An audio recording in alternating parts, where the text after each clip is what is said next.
Bonjour à tous, présentation de la lamelleuse sans fil 20 volts de chez Enel.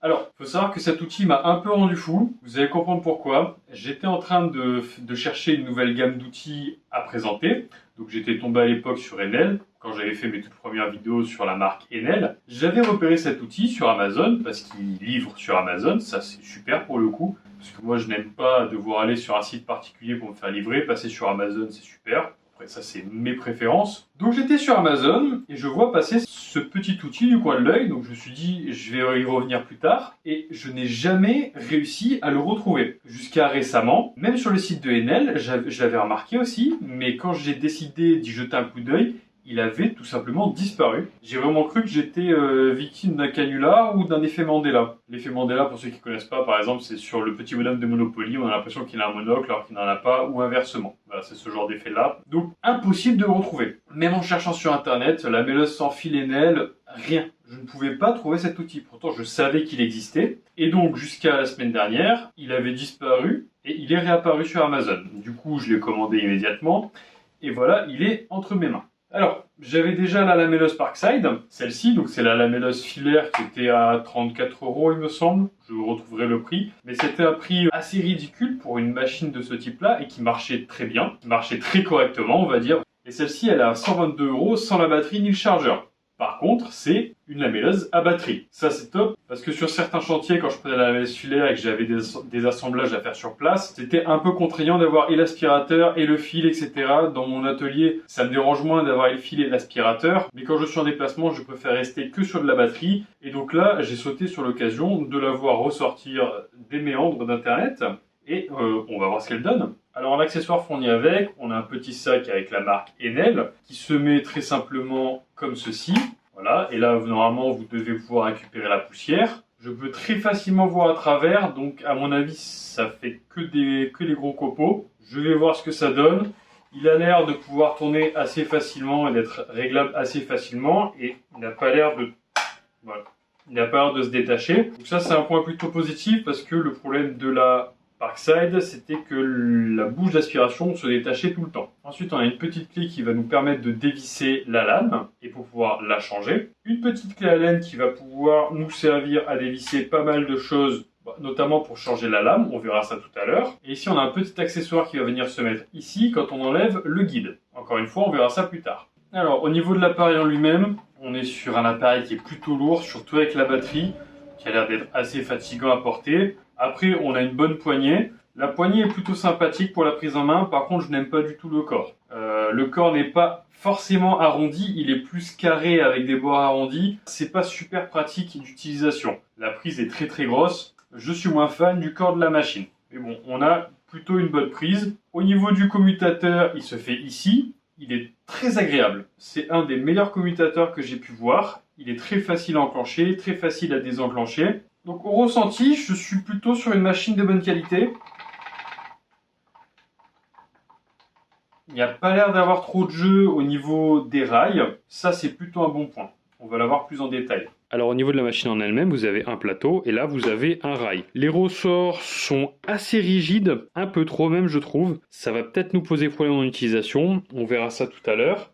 Pour ceux qui n'ont jamais vu de lamelleuse, voilà ce qu'on a à l'intérieur. On a un disque qui vient tourner et qui vient rogner du bois pour pouvoir faire des collages. Pour régler le plateau de hauteur de coupe, on va dire, il faut juste venir desserrer ici. Et là, on a une petite molette et on peut venir le régler. Là, vous l'avez de face. On peut assez facilement venir le régler. Plutôt agréable. Voilà, dans dessous. Et on a juste à venir le resserrer comme ceci. Et là, ça va nulle part, ça ne bouge pas. Contrairement à la Parkside où il y avait seulement une petite molette sur le côté et le plateau continue de bouger d'un côté, il fallait vraiment bien la serrer. Là, on est sur un système de fixation rapide et efficace. Au niveau de l'inclinaison du plateau, on est sur le même type de verrouillage, il suffit juste de déverrouiller comme ceci et là on peut venir l'incliner.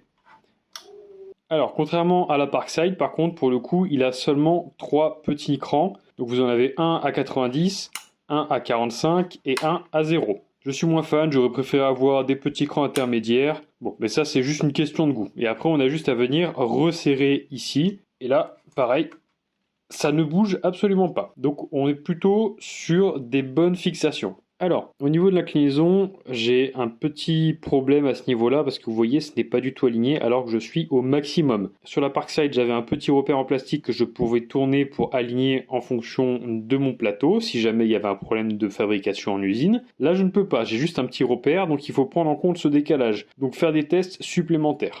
Au niveau du réglage de la profondeur, je trouve qu'on est très très loin, on ne voit pas très bien qui est aligné avec quoi. Donc ça encore une fois, il va falloir faire des tests, donc c'est quelque chose d'assez rébarbatif. Alors que sur la Parkside, on avait deux petits repères de chaque côté. Alors généralement sur les lamelleuses, on a plusieurs différents types de lamelles, enfin de taille de lamelles. Donc pour régler la profondeur de coupe, pour pouvoir mettre les différents lamellos, ça se passe à ce niveau-là. Vous avez juste à venir tourner comme ceci pour choisir la profondeur. Et là, vous avez votre petite butée. Donc là, on va venir en butée. Alors, la butée est inversée, elle ne se fait pas ici, elle se fait de l'autre côté. Comme vous pouvez le voir ici. Là, on vient en butée. Si je veux quelque chose de moins profond, hop, elle va venir en butée ici. Et donc, le repère correspondant se fait de l'autre côté, en opposé. Donc là, on est sur du 0. Et là, par exemple, je vais être sur du 10. Si je veux me mettre au max, je serai ici. Et donc du coup, je vais venir au maximum. Et vous voyez, elle sort beaucoup plus la lame. Bien sûr, il y a une possibilité de régler la butée de profondeur en déverrouillant ici et en réglant. Et en reverrouillant ici. Alors, pour changer la lame, c'est très simple. On vient enlever la batterie, bien sûr. À ce niveau-là, à l'arrière de l'appareil, vous avez une petite empreinte à laine. On vient mettre la clé à laine qui est fournie avec. Et on vient tout simplement le dévisser. Vous n'êtes pas obligé d'utiliser que la clé à laine. Vous pouvez utiliser une visseuse pour que ce soit plus rapide. Et là, j'ai mon plateau qui s'est enlevé. Là, j'ai accès directement à mon petit disque et je peux même enlever mon petit adaptateur d'aspirateur. Alors déjà, je préfère largement ce système-là plutôt que la Parkside où il fallait tout glisser l'ensemble. Ensuite, à ce niveau-là, vous avez un petit bouton pour pouvoir verrouiller la lame. Donc vous appuyez. Normalement, si la lame est bien alignée, c'est bon, elle ne bouge plus. Par contre, si elle n'est pas alignée, vous allez devoir la tourner jusqu'à... Voilà. Entendre le petit claquement. À ce niveau-là, vous avez le bouton. Il faut qu'il soit bien enfoncé. S'il s'enfonce comme ça, c'est pas bon. Il faut tourner la lame. Et là, on peut venir prendre la clé et on peut venir dévisser et changer la lame. La lame a l'air de bonne qualité, honnêtement. Avec les tests que j'ai fait, elle n'a pas bronché. Donc c'est plutôt pas mal. Et pour le remettre en place, vous venez juste prendre ça. Vous avez un petit ergot là et pareil de l'autre côté. Et on vient l'enquiller comme ceci dans la face avant. Et là, on n'a plus qu'à venir visser avec notre petite clé à laine. On visse pas trop fort, parce que c'est juste une petite rondelle en fer, mais on visse assez fort pour que ça ne saute pas pendant l'utilisation à cause des vibrations. Et voilà. Alors, au niveau des tests, ça va pas aller chercher très loin. Je vais essayer d'assembler deux planches comme ceci. C'est du pain de 18. Et je vais essayer de les assembler comme ceci. Là, on pourra voir un peu toutes les capacités. J'essaierai même de faire un assemblage avec des coupes à 45 comme ceci. Alors, comme d'habitude, un petit test de niveau sonore avec mon appareil placé à 60-70 cm de ma machine.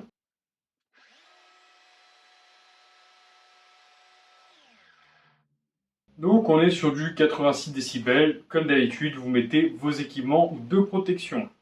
Et c'est une machine qui projette beaucoup de poussière, donc vous mettez vos petits équipements de protection aussi pour les yeux.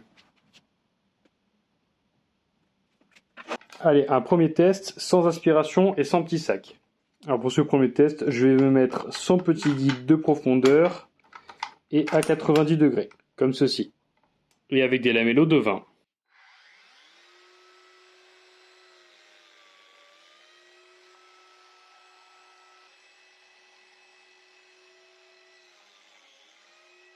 Alors au niveau de la profondeur, j'ai l'air d'être plutôt correct. Par contre, j'ai l'impression d'avoir un petit jet au niveau de mes lamellos. On va voir ce que ça donne avec l'assemblage. Mais pour l'instant, à la profondeur, j'ai l'impression d'être plutôt correct. On va essayer avec le petit sac.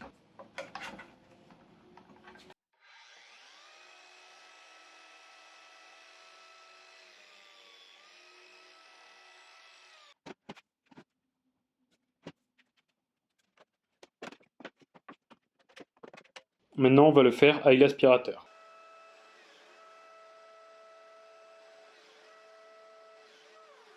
déjà au niveau de la machine, j'ai un très bon ressenti, je l'aime beaucoup, elle est très facile d'utilisation, je pensais que le ressort allait forcer un peu trop, c'est très pratique. Pareil au niveau de l'aspiration, bon ça fait pas mal de poussière quand il n'y a pas d'aspiration. Avec le sac, ça capte beaucoup de copeaux, par contre j'ai quelques petites projections à ce niveau-là, parce que vous avez des petits pads en caoutchouc pour empêcher qu'on dérape. Du coup ça fait un petit creux, donc on a quelques copeaux qui passent. C'est un mal pour un bien, j'ai envie de vous dire.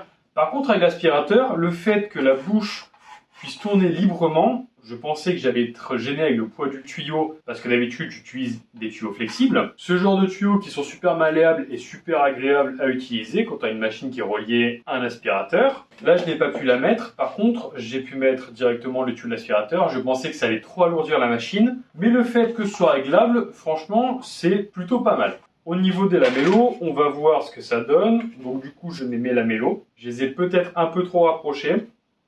Encore que, non, ça va. J'ai eu le compas dans l'œil pour le coup. Et maintenant, normalement, théoriquement, je dois pouvoir réunir mes deux planches. Alors, la profondeur se fait plutôt bien. On peut voir sur les côtés qu'on n'a pas trop de jeu. Voilà, comme ceci. Vous voyez qu'on a légèrement du jeu, mais ce n'est pas très grave. Pareil de l'autre côté. Voilà, on a légèrement du jeu. Donc, c'est plutôt pas mal. Et maintenant qu'elles sont jointées, bon, jointées à sec, sans colle, je ne sens pas de différence de niveau à ce niveau-là. C'est le niveau où j'ai mes petits repères, donc normalement sur ce niveau-là, je dois pouvoir passer mon ongle sans souci, c'est le cas. Et théoriquement, si mes planches ne sont pas de la même épaisseur, de l'autre côté, je dois avoir un peu plus de mal. Ok, mes planches ont l'air d'être à peu près la même épaisseur, du coup de chaque côté c'est plan on va dire, il n'y a pas de défaut, je ne peux rien sentir à la main. Pour le coup, le jointage comme ceci, c'est super. Maintenant on va essayer de les jointer comme ceci. Alors, le seul petit problème que j'ai avec ce guide-là, c'est que vous voyez, il y a un peu de jeu. C'est-à-dire que je peux le mettre comme ça et le verrouiller, et mon plateau va être un peu voilé. Donc, il faut bien faire attention d'être bien aligné. Écoutez, on va faire un test comme ça. On va pouvoir voir si l'alignement est plutôt bon. Là, il m'a l'air correct. On va voir ce que ça donne.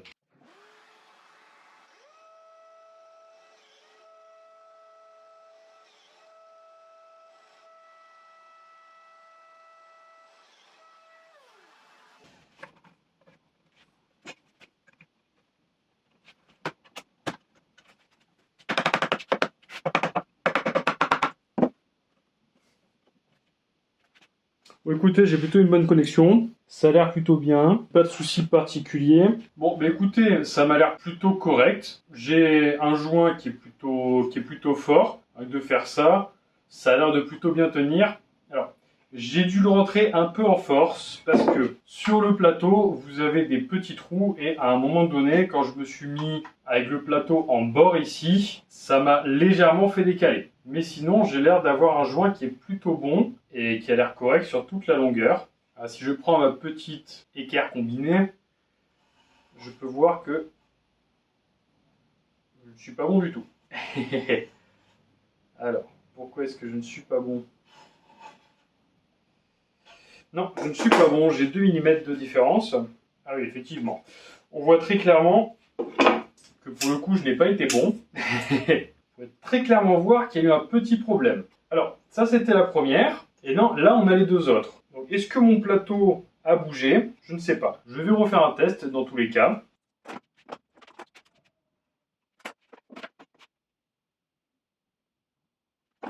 Ok, donc j'ai ma petite ligne avec mes petits repères qui devraient être correspondants normalement. On va voir ce que ça donne sans le guide. Je vais essayer de le faire à la main levée. Enfin, à la main levée avec mes petits repères pour le coup. Alors j'ai agrandi un peu mes repères et on va essayer de se mettre comme ceci pour avoir le plus de plateau qui touche mon bois et qui n'est pas en suspens. Et j'ai mis le petit sac parce que là pour mettre le tuyau d'aspiration c'est un peu compliqué.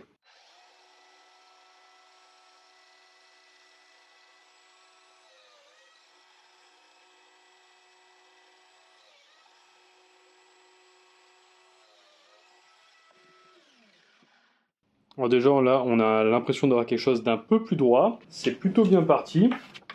Je mets mes lamellos et en théorie, voilà, là ça s'aligne quasiment parfaitement. Et là on est bon.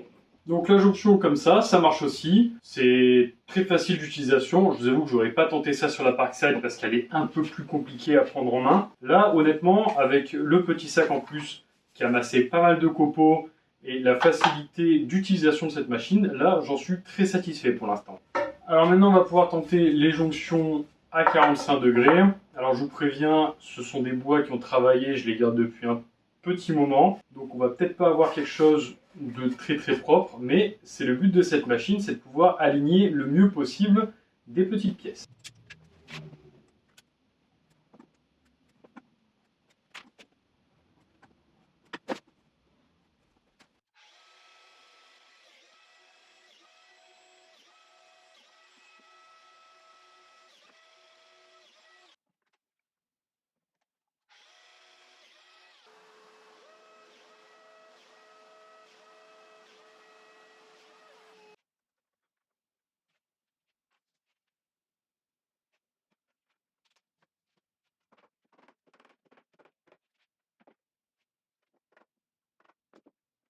Écoutez, la jonction par l'intérieur est plutôt bonne, parce que oui, là, c'est une jonction que j'ai fait par l'intérieur, c'est pas par l'extérieur, vous allez comprendre. Il suffit juste que je vienne appuyer un peu, et là, avec un peu de colle, ça sera nickel. Là, comme elles sont un peu bananées, et que ce sont juste des lamellos qui ont très légèrement du jeu, j'ai un peu de jour à ce niveau-là. Mais honnêtement, ça tient tout seul, là. Alors, pourquoi c'est pas par l'extérieur ? Bon, quoique, bon, ça peut même mettre vers l'extérieur. J'avais peur qu'on ait un petit peu de différence. Par exemple, vous voyez, à ce niveau-là, mes bois ne sont pas parfaitement coupés. Donc du coup, j'ai un petit jeu, enfin, j'ai un petit dépassement à ce niveau-là. Mais si je prends au centre où ils étaient un peu mieux coupés, là, je peux avoir une jonction qui est bien meilleure. C'est juste que mes bouts de bois ne sont pas exactement de la même épaisseur à ce niveau ici. Il y en a un qui est plus court que l'autre, du coup j'ai un petit décalage. Alors au final, cette petite machine, moi elle me plaît beaucoup, et j'ai pris beaucoup plus de plaisir par rapport à l'utilisation de la Parkside. La Parkside est bien, ça reste un outil très entrée de gamme avec un prix défiant toute concurrence, on va pas se mentir. Il marche, le Parkside, mais par contre celui-là, c'est un vrai plaisir à l'utiliser. J'imagine même pas la machine à domino Festool, mais là déjà, si pour 120 € on a quelque chose de cette qualité-là, honnêtement, j'ai hâte de pouvoir investir dans du matériel un peu plus haut de gamme. Mais en tout cas, elle me satisfait énormément. Le 45 degrés a l'air d'être respecté. J'ai pas trop l'air d'avoir de soucis au niveau de l'inclinaison. Le plateau, personnellement, moi j'utilise rarement les plateaux quand je fais des lamellos. J'utilise quasiment uniquement la version à 90 degrés parce que j'ai juste des jointures simples à faire. Vous pouvez utiliser ça. Moi, en version libre, je préfère utiliser un guide ou alors sur les côtés, vous avez des petits repères pour pouvoir suivre une ligne. Donc, vous faites une croix et vous pouvez mettre un repère ici et un repère ici. Donc, c'est très pratique. Le plateau, je l'utilise très peu. Il est plutôt bien. Voilà, je me suis un peu foiré durant les tests avec le plateau. Ça arrive. Ce sont des choses que je vais vous montrer en vidéo aussi parce que tout n'est pas toujours rose. Il y a beaucoup de personnes qui font des vidéos parfaites. Moi, je préfère vous partager tout le déroulé de mes vidéos, même si je vous coupe beaucoup de scènes au passage parce qu'il y en a où je fais ou des choses comme ça. Mais voilà, je préfère partager tout ce que je peux avec vous, quitte à perdre un peu de crédibilité, mais ça, ce n'est pas mon problème, je m'en fiche un peu. On est là pour s'amuser. Donc voilà. Au final, pour 122 €, c'est un outil tout à fait correct que je vais beaucoup plus utiliser que ma lamelleuse Parkside filaire et que je vais pouvoir embarquer sur mes chantiers au cas où, parce qu'on ne sait jamais si on a des petites jonctions à faire. Voilà, cette vidéo est maintenant terminée. J'espère qu'elle vous a plu. Si c'est le cas, n'hésitez pas à liker, commenter et partager. Et on se dit à la prochaine.